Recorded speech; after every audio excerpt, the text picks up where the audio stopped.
little bit overnight. Along the 34 half calls for 60. We're just going to have to see where those things open up. We're just going to have to see where it's opening up. Right now it's sitting right, like you said, at the VWAP. We are largely unchanged.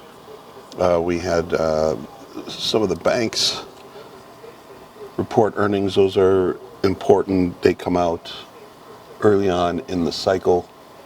So keep your eye on the likes of JPM, Wells Fargo, Goldman. Goldman was up pretty darn good. Yeah, Goldman's up almost 2%. So let's see where that takes us.